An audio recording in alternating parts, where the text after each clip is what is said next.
All right. Shalom, shalom. First and foremost, we would like to give our praise, honor, and glory to Yahweh, Ba'ashem, Yahweh Shai, Ba'ashem, Rakakwadash. Double honors to the elders and our apostles, the great millstone that taught us this truth. And salutations to the hopeful elect that's around the four corners of the globe. Yahweh, who the world ignorantly calls God, Ba'ashem is in the name. Yahweh Shai, who the world ignorantly calls Jesus Christ and Jehovah. The Rakakwadash, which is the Holy Spirit. I'm the brother Iwalumia, joined with Adanya. And we coming back here, true brothers, sisters, the hopeful elect with another lesson. Lord willing, this lesson be edifying.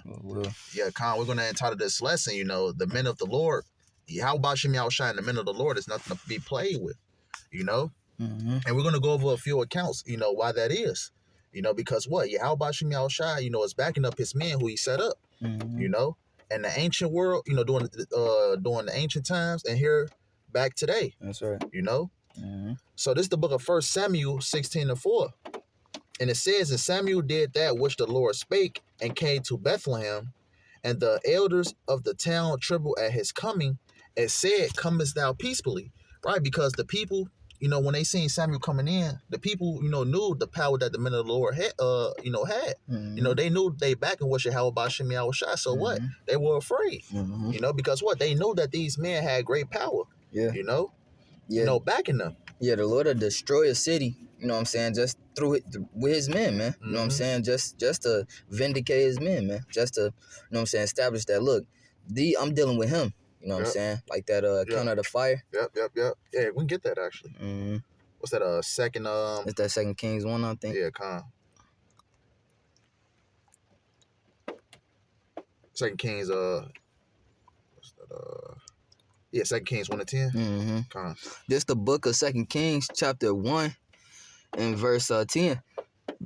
He says, and Elijah answered and said to the captain of 50, if I be a man of Yahweh, then let fire come down from heaven and consume thee in thy 50. And there came down fire from heaven and consumed him in his 50. Right. And so the Lord will do that just to prove a point. You know what I'm saying? For his man, for the man that he's dealing with, for his servant, the prophet, man. Mm-hmm. And yeah, which is nothing. It's nothing to play with, man. Yahweh Ba'ashem Yahushua, all right, is with us, man. That's right. All right, and it said that what's that account of? He said, there be more of us than there are of them. I think it's in the same chapter, is it? It could be in the same. I could be wrong, but it might be in the same chapter. Let me see real quick.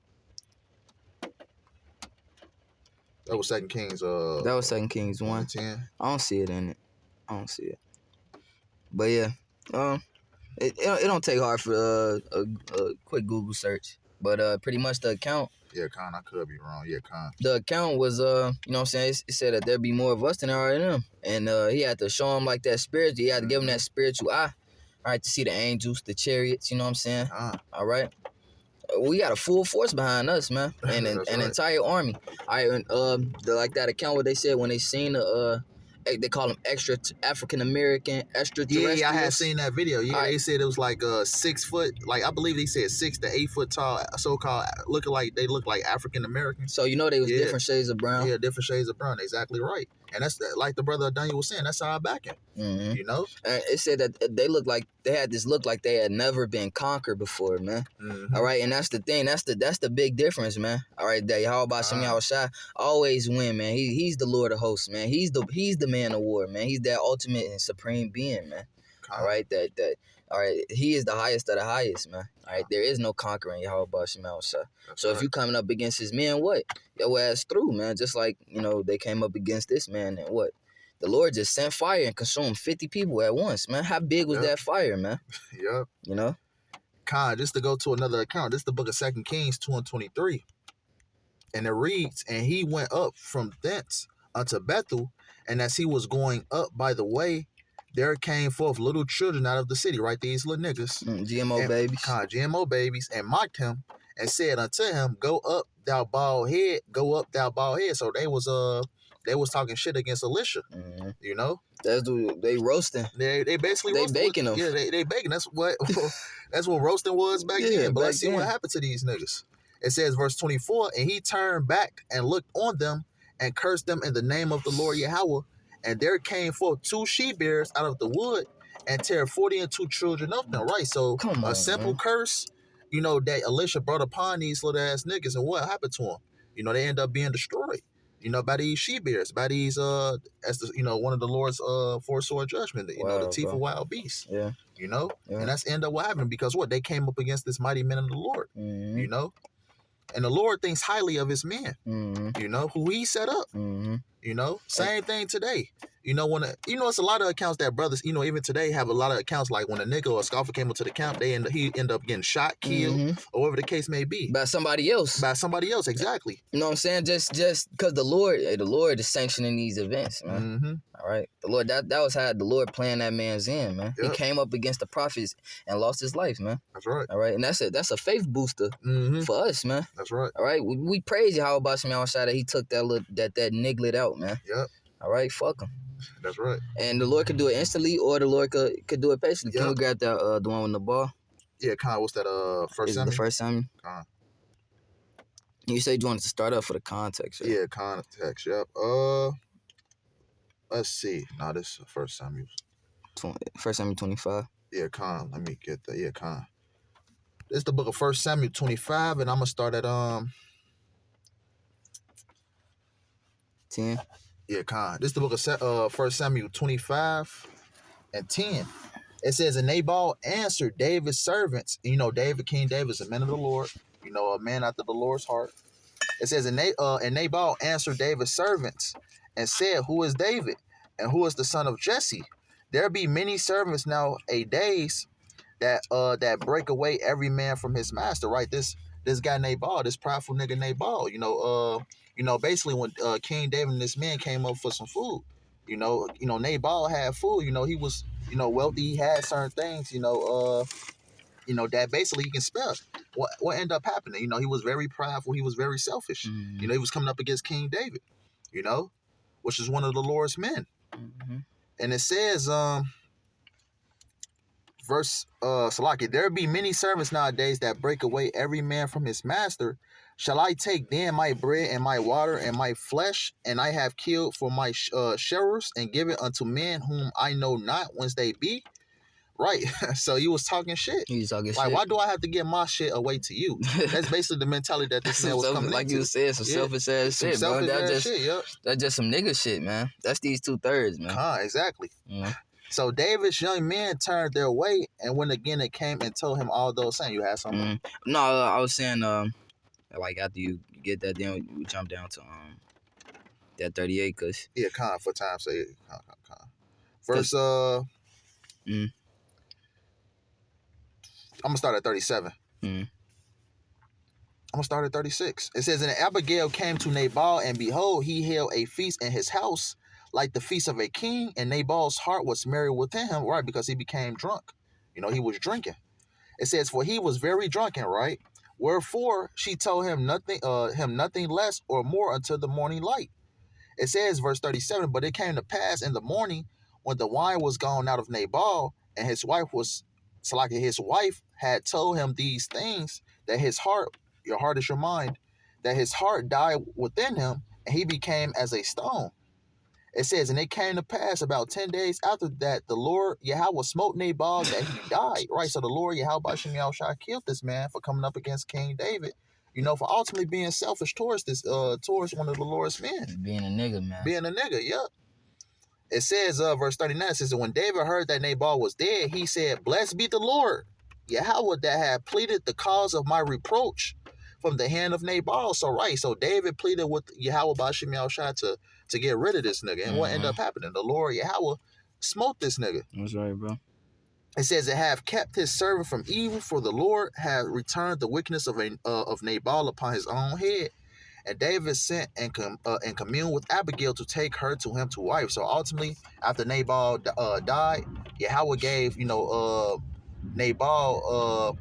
Salakia, Yahweh gave King David Nabal's wife after he perished, And that's what happens when you come up against the men of the Lord, The Lord, the Lord ultimately has your number. Yeah.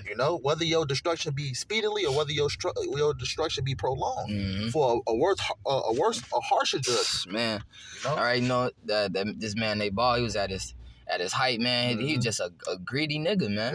Yep. He just I got drunk and I got all this stuff, and then what? The Lord killed that man. Yep. And nigga tells you all that shit can be taken away within a moment. Scriptures You say know? that joy is not remembered in the moment of affliction, man. Mm-hmm. Roughly paraphrasing. Con. So you gotta really take these things into account, man. That's why it's humble. It's day by day, man. You really. That's why I said take no thought on tomorrow, man, because tomorrow take care of its own. it'll take care of itself, man. You trying to, oh yeah, I'm trying to stack up and nah, man. You know what I'm saying? Like Now you all good, brother. Let's get that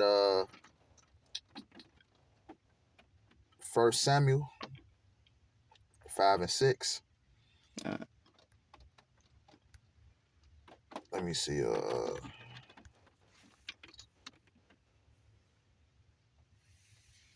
Con. This is the book of 1 Samuel 5, and I'm gonna start at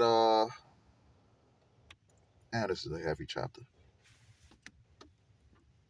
I'm gonna start at 4. I'm gonna start at 3. It says, and when day of Ashdod arose early in the morrow, behold, Dagon was fallen upon his face to the earth before the ark of the Lord Yahweh, and they took Dagon and set him in his place again. Right, just a little background. The Philistines took the ark of the covenant, and what ended up happening? Yahweh ended up plaguing these heathens. Just going back to the title of our lesson. You don't mess. What Yahweh Bashim Shine as men. yeah. So let's see what happened. And what they put the ark by this idol that of one of their gods, man, by a statue of one of their gods or whatever, man. All right. It says in verse 4, it says, and when they arose early on the morrow morning, behold, Dagon was fallen upon his face to the ground before the ark of the Lord Yahweh. And just a little background on this god, this false idol, Dagon, it's like a fish god, a fish serpent god, that these heathens was worshiping. It says, in the head of Dagon and both the palms of his hands were cut off upon the threshold, only the stump of Dagon was left to him. So, right, the Lord basically these idols is a laughing stock, and the Lord basically showed just that, your idol on the ground face down, face first. Face down before me. Yeah, face down before the ark with no limbs. Yeah, that's right. It says, therefore, neither the priest of Dagon nor any that come into Dagon's house tread on the threshold of Dagon and Ashdod unto this day. But the hand of the Lord was heavy upon them of Ashdod, and he destroyed them and smote them with emerods. Which is like hemorrhoids, man. Hey, and that's painful. If you don't know what it is, look it up.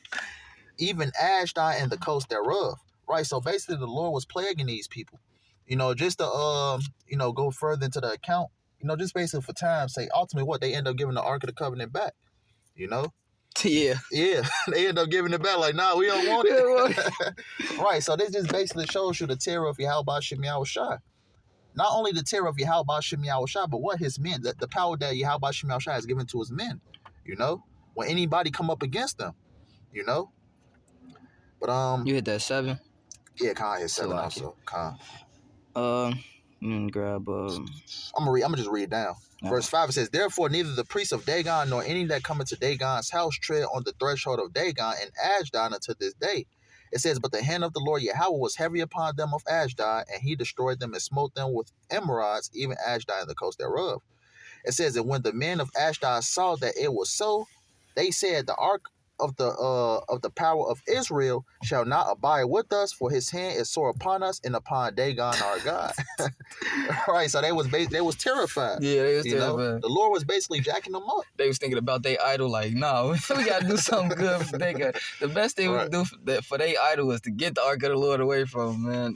The Yahweh Bashim outside is too much, man. Yeah. He too much, bro. He too mighty, man. Yeah, that's right. He can do everything, man. In an instant. Let's get that, you got it, what you want to get first? We could grab that Matthew. That Matthew, Yeah, we could grab that Matthew 21. And the thing is that these are accounts showing you that the Lord is not playing. The Lord, Yahweh Bashim Yahushua, not playing, and he not playing about his men either, man. Yep. All right, this Matthew 21 and 12. It says, and Yahushua went into the temple of Yahweh and cast out all them that sold and bought in the temple. So it says he cast them out. You all good. All right. This the book of Matthew chapter 21 verse 10. And when he was coming to Jerusalem, all the city was moved, saying, who is this? And the multitude said, this is Yahushua, the prophet of Nazareth of Galilee. All right, he's a prophet, man. So the Lord, the Lord's son, man. Yep. Just like all the prophets. Yep. All right.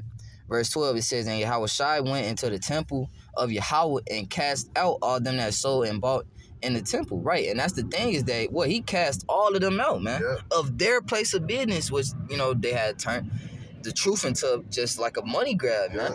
They selling, you can only imagine it. Same thing that these guys are doing today. That's right, selling bro. fringe t-shirts Garments. and shit. Selling a $100 breakdown that's not accurate. Selling a breakdown. Selling charts. Selling charts. Bro, it's bugged out. The Lord is finna get you niggas back for that, bro. That's right, bro. And the Lord should be free for, for those who know that's trying to hear, that's trying to get the understanding. And Yahushua, all right, the firstborn, only begotten, all right, he felt the way that they made this the truth. So what he put everybody out of their own place of business, man. You know what I'm saying? Yahushua had that power, man. All right, Yahushua can make things. It says that all judgment is given into the hand of the Son, man. The Lord said he could have called legions of angels. So it was the light thing for him to put out these wicked niggas. Wow, what's that? One angel, one word.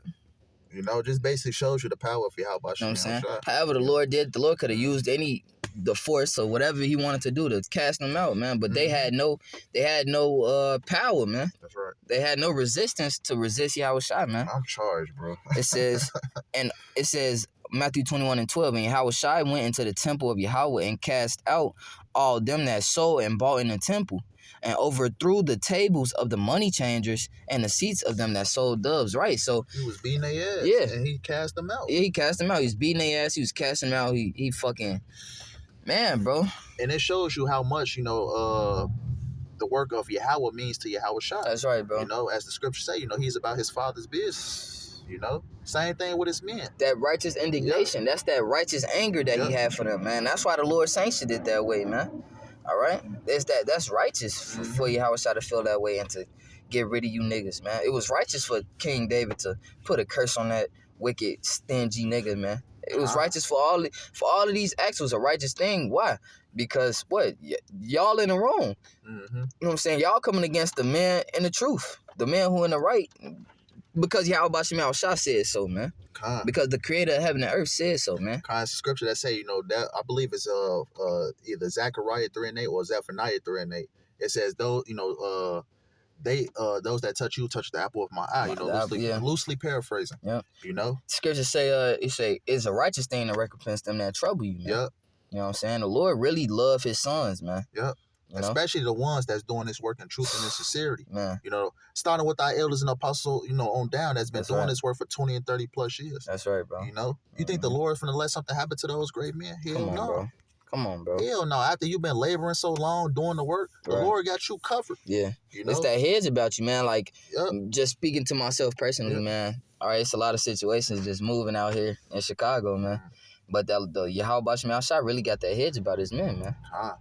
You want to grab that 1 Samuel 17? Yeah, got one more after that. All right, bet. This is the book of 1 Samuel 17, and let's see what's a good place to start. I'm gonna start at 8, and then I'm gonna just jump down. This is the book of 1 Samuel 17, and I said 8, right? Yeah, you see 8. It says, he stood and cried unto the armies of Israel and said unto them, why are ye come out to set your battle in array? Am not I a Philistine, and ye servants to Saul? Choose you a man for you, and let him come down to me. All right. So ultimately, Israel was scared to go against Goliath. Because his size and his stature. So what ended up happening? The Lord, Salakia, and they end up going to basically I forget how the account is basically quoted. But just to basically summarize it, King David ended up coming down. He grabbed a couple of stones, and ultimately what? He came with the name of the Lord. I'm gonna actually get that. It says, verse 9, it says, if he be able to fight with me and to kill me, then will we be your servants. But if I prevail against him and kill him, then shall ye be our servants and serve us. And just to dumb down, jumping down to verse 13, it says, and 3 eldest sons of Jesse went and followed Saul to the battle. And the names of the 3 sons that went into battle were Eliab, the firstborn, and next unto him, Abinadab, and the third Shammah. And David was the youngest of the three elders that followed Saul. It says, but David went and returned from Saul to feed his father's sheep in Bethlehem.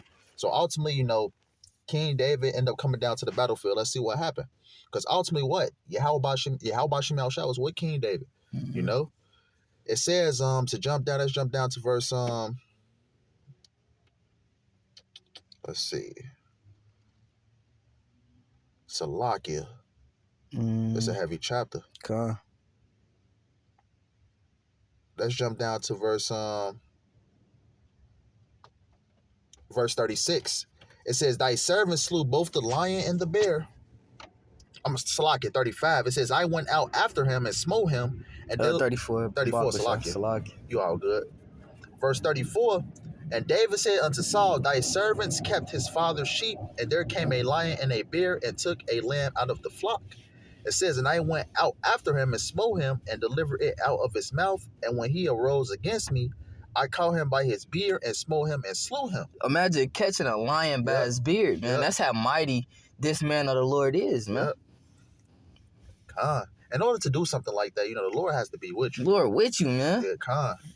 I'm woo. It says, and David said, moreover, the Lord that delivered... Hit 36. 36. Oh, Salakia, I had skipped the Salakia.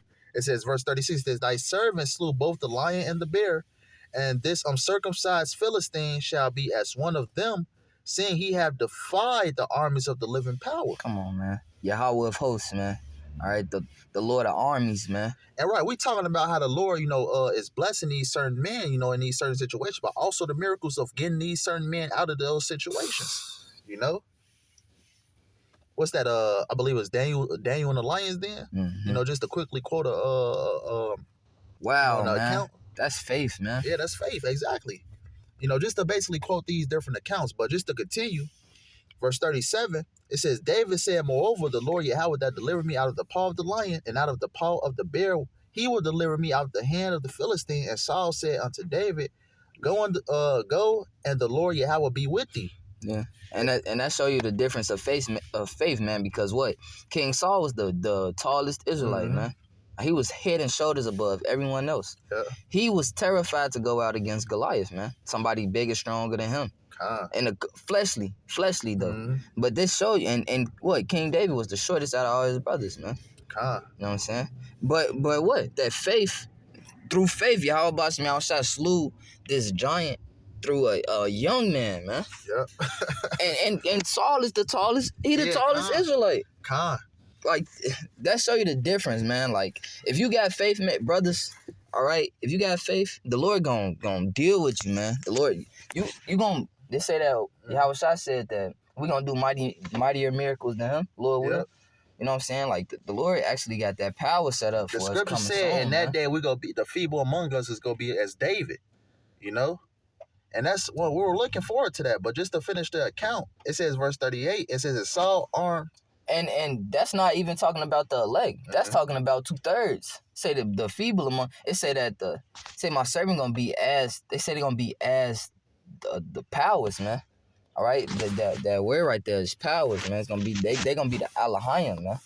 All right, they gonna go back to that original estate, who dealt with the elements, man. All right, it's if you, Lord willing, we of the elect, we gonna be on a different level, man.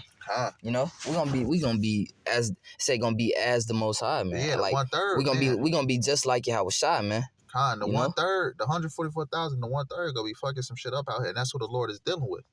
Verse 38, just to finish the account, it says, and Saul armed David with his armor, and he put a helmet of brass upon his head. Also, he armed him with a coat of mail. It says, and David girded his sword upon his armor, and he essayed to go, for he had not proved it. And David said unto Saul, I cannot go with these, for I have not proved them. And David put them off him. Here's the point. Verse 40, it says, he took his staff in his hand and chose him 5 smooth stones out of the brook, and put them in a shepherd's bag which he had, even in a scrip. And his sling was in his hand, and he drew near to the Philistine. It says, and the Philistine came on and draw near unto David, and the man that bare the shield went before him. And just to jump down, David is standing face to face with, Goliath, 45. Khan, it says, then David, then said David to the Philistine, thou comest to me with a sword and with a spear and with a shield, but I come to thee in the name of the Lord of hosts, the power of armies of Israel, whom thou hast defied. It says, this day will the Lord Yahweh deliver thee into my hand, and I will smite thee and take thine head from thee, and I will give the carcasses of the host of the Philistines this day unto the fowls of the air and to the wild beasts of the earth, that all the earth may know that there is a power in Israel. Right, Khan. And ultimately what ended up happening? King David used that smooth stone to kill Goliath, and after, Goliath was flat out dead, King David took that sword and cut his head off with his own sword. And that's the power of Yahweh Shem Yahushua, And that's what the Lord, the Lord is dealing with his men, man. Absolutely. You could just for example, you might not know how to fight and things like that. You might have 1,000 niggas coming after you. Mm-hmm. The Lord, if the Lord is dealing with you, the Lord, put the spirit on you to slay all those men, man. Scripture say one gonna chase 1,000, man, because Yahweh gave them into his hand, man. You know what I'm saying? Yahweh, that's what our Lord is doing, man, especially for us that serving him, man. King David said he came with the name of the Lord. Mm-hmm. That's all he needed. He didn't even have no armor on, man. He didn't have a sword. He just grabs some stones on the way, like, look, we finna get him gone, man. Shit, what we had, one more? Did you have one more? Basically, we just low-key end up, that was basically the point. That was the point? Yeah, that was the point. Well, the spirit, let's grab it. Let's grab it. Come on. This is the book of 2nd Maccabees 9:1, right? This is going back, during the time of Antiochus Epiphanes, what the Lord Yahweh Shem Yahushua did to this man. Mm-hmm. It says about 2nd Maccabees 9:1, it says, about that time came Antiochus with dishonor out of the country of Persia, for he had entered the city called Persepolis, and went about to rob the temple and to hold the city, whereupon the multitude running to defend themselves with their weapons put them to flight. And so it happened that Antiochus being put to flight, of the inhabitants returned with shame. It says, now when he came to Ecbatane, news was brought him that had happened unto Nicanor and Timotheus. Then swelling with anger, he thought to avenge upon the Jews the disgrace done unto him by those that made him flee. Therefore commanded he his chariot men to drive without ceasing, and to dispatch the judgment of Yahweh now following him. For he had spoken proudly in this sort, that he would come to Jerusalem and make it a common burying place of the Jews, right? So this man Antiochus had in his mind that he was gonna, lay this place, to waste. He's gonna exterminate them. Yeah, exterminate it, exactly. And amongst, Israel, the Lord had men amongst Israel that, that he cared about. Now the Lord had prophets among, these, because a lot of our people was wicked. A lot of our people was wicked then. A lot of our people was wicked now. Mm-hmm. But the Lord had righteous men amongst our people. That's right, bro. It says, but the Lord Almighty, the power of Israel, smote him with an incurable and invisible plague. Or as soon as he had spoken these words, a pain of the bowels that was remediless came upon him, and sore torments of the inner parts. Right, this is Yahweh Shem Yahushua smoting this Edomite, with an incurable plague. Going back to our title, you don't mess with Yahweh Shem Yahushua and his men, because you will be made an example of. It says, and that most justly, for he had tormented other men's bowels with many and strange torments. Well, he playing with other man's exit, that exit port, man. Yep. He just playing with it, man, torturing it. Right, that's a sick Edomite for you, man. Mm-hmm. That's what they do, man. That's their MO. Verse 7 says, howbeit he nothing at all ceased from his bragging, but still was filled with pride, breathing out fire in his rage against the Jews, and commanding to haste the journey. But it came to pass that he fell down from his chariot, carried violently, so that having a sore fall, all the members of his body were much pained. Right, so he was... If you ever see that episode of SpongeBob with that nigga, he talking about all my glass are made of bones. Yeah. All my bones are made of glass. So like, yeah. All right, that's his whole body. He fell, and the Lord jacked his entire body up, man. Coming into the point, it says, thus he that a little aforethought he might command the waves of the sea. So proud was he beyond the condition of man, and weighed the high mountains in a balance, was now cast on the ground and carried in a horse litter, showing forth unto all the manifest power of Yahweh, so that the worms rose up out of the body of this wicked man, and whilst he lived in sorrow and pain, his flesh fell away, and the filthiness of his smell was noisome to all his army. So Yahweh Shem Yahushua made an example out of this nigga, coming up against his people, coming up against, most importantly, his men that he set up, And it says, verse 10, it says, the man that thought a little afore he could reach to the stars of heaven, no man could endure to carry for his intolerable stink. And it says, kind of finna get to the point. It says, and here therefore being plagued, he began to leave off his great pride and to come to the knowledge of himself by the scourge of Yahweh, his pain increased every moment. And when he himself could not abide his own smell, he said these words, it is meet to be subject unto Yahweh, and that a man that is mortal should not proudly think of himself if he were of the Most High. Right, so ultimately what? He gave the Most High his props. That's right. So this nigga was in his pride and things like that, but ultimately at his end, he acknowledged Yahweh by Hashem Yahushua, Yeah. And that's basically going into our lesson, you don't mess with Yahweh Hashem Yahushua and this man, man. First and foremost, you don't mess with Yahweh Hashem Yahushua because he will jack you up, and we just read an account upon that. The Lord will make you an example, and also you don't mess with this man that he set up, because the Lord will also make you an example. Going to these different accounts, how the Lord was with his men. You got anything to add, brother? Nah, that was it, bro. So with that being said, we hope it was edifying. We want to end out by giving our praise, honor, and glory to Yahweh, Bahasham, Yahushai, Bahasham, Rakakwadash. Double honors to the elders and our apostles of great millstone that taught us the truth. And salutations to the hopefully like that's around the four corners of the globe. Lord willing, we hope this lesson was edifying. Until next time, Wah, Ababa, Shalom.